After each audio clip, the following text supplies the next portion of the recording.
जो चंपत नहीं बोल रहा है, जो हौसबले नहीं बोल रहा है, जो भागवत नहीं बोल रहा है, वो सारी चीजें राम बोल लेंगे।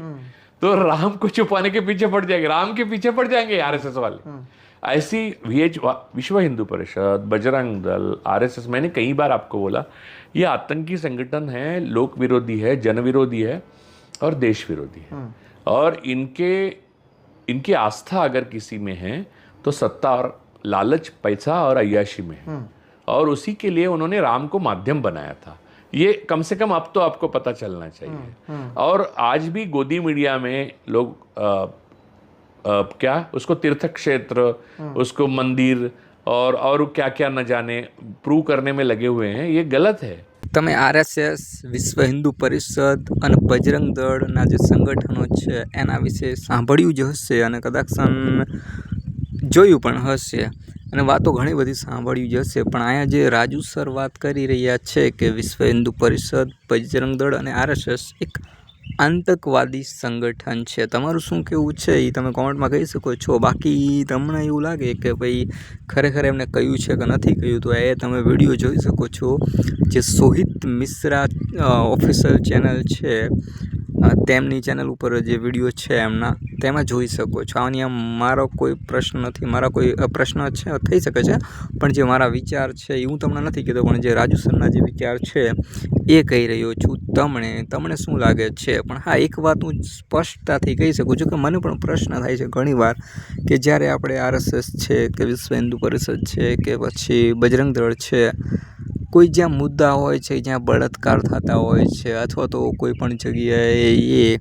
જ્યાં સુનામી આવે છે કે કોઈ પણ જગ્યાએ એવી પરિસ્થિતિ હોય છે કે જ્યાં નીચલી સમાજને કે કોઈ બીજા સમાજને અડચણરૂપ હોય છે, અહીંયા પણ આ જગ્યાએ કેમ નથી હોતા આ સંગઠનો? કોઈ પણ જગ્યાએ જે સેવાનું કાર્ય હોય છે ત્યાં કણે કેમ નથી હોતા? એ કદાચ આપણે પ્રશ્ન થઈ શકે છે. પર્સનલી આપણે કોઈ વિરોધ નથી કરતા કોઈનો, પણ પર્સનલી આ પ્રશ્ન થઈ શકે છે કે સંગઠનો શા માટે બનાવવામાં આવે છે. અને મને તો એ જ નથી સમજાતું કે જો આપણે કોઈ પણ વ્યક્તિ હોય, અલ્લાહમાં, ઈશુમાં કે રામ કે પછી કોઈ પણ ભગવાનમાં માનતા હોય, તે પોતાનો પર્સનલ મામલો છે, એના સંગઠનો બનાવીને શું કામ છે? સંગઠનો બનાવીને કરવાનું શું છે? હા, આપણે બલાત્કાર કોઈ બેનનો ન રોકી શકતા હોય, કોઈ વસ્તુ ના રોકી શકતા હોય, એના વિશે કાયદા કાનૂન છે, પણ અહીંયા આગળ આપણે પ્રોસેસ ના કરી શકતા હોય, તો આ સંગઠનો બનાવીને શું કામ છે?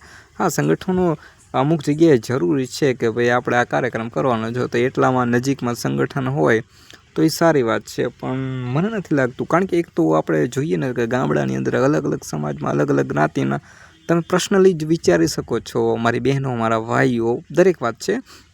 અહીંયા હિન્દુ, મુસ્લિમ, શીખ, ઈસાઈ કોઈ પણ જાતની વાત નથી કરતો હું. પર્સનલી જે મારી વાત છે ફક્ત હિન્દુ માટે એ કરી રહ્યો છું કે તમે વિચારો, આપણા ગામની અંદર અથવા તો શહેરની અંદર કોઈ પણ જગ્યાએ, નાના શહેરમાં જાઓ કે ગામડામાં જાઓ, કે કોઈ પણ દીકરીને છોકરો પસંદ છે ને છોકરાને પસંદ છે ને લગ્ન કરવા છે, સામાન્ય બાબત છે. પણ જ્ઞાતિ તમારી અલગ છે, તમે હિન્દુ જ છો, કહેવાના હિન્દુ છો, બધા નથી કહેતા હિન્દુ એકતા, પણ હિન્દુ જ છે, પણ પોતાની જ્ઞાતિ સાથે જ લગ્ન કરવાના. જ્ઞાતિ એટલે તમે સમજી ગયા ને, એની અંદર ઘણી બધી જ્ઞાતિ આવે છે. એ જ્ઞાતિની જ ભેગું લગ્ન કરશે.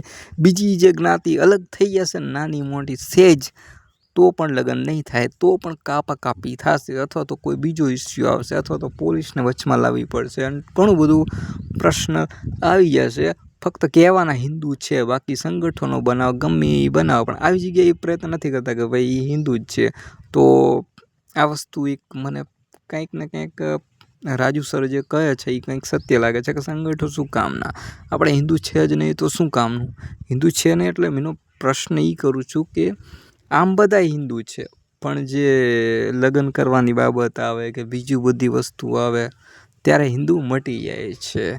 ત્યારે આ બધા જે સંગઠનો છે એ કોઈ જ જાતનું કોઈ પણ સંગઠન કોઈ જગ્યાએ ઉપયોગી નથી આવતું. એટલે જે રાજુ સરના જે વિચાર છે એ મને પર્સનલી અહીંયા એટલે પસંદ આવ્યા. બાકી તમારું શું કહેવું છે કોમેન્ટમાં કહી શકો છો. બાકી બીજી કોઈ ભૂલ થઈ હોય તો આપણે માફી માંગીએ છીએ, પણ મારા ખ્યાલ મુજબ ક્યાંક ને ક્યાંક પ્રશ્ન તો થઈ શકે છે, અને મેં પ્રશ્ન જ કર્યા છે. અને રાજુ સરના તમે જે વિડીયો છે એ જોવો હોય તો સોહિત મિશ્રા ઓફિશિયલ ચેનલ છે. અને પહેલી વાત તો એ છે કે બંને બ્રાહ્મણ છે, જે ચેનલમાં જે બોલે છે ને એ બ્રાહ્મણ છે, છતાં પણ આનો વિરોધ કરે છે.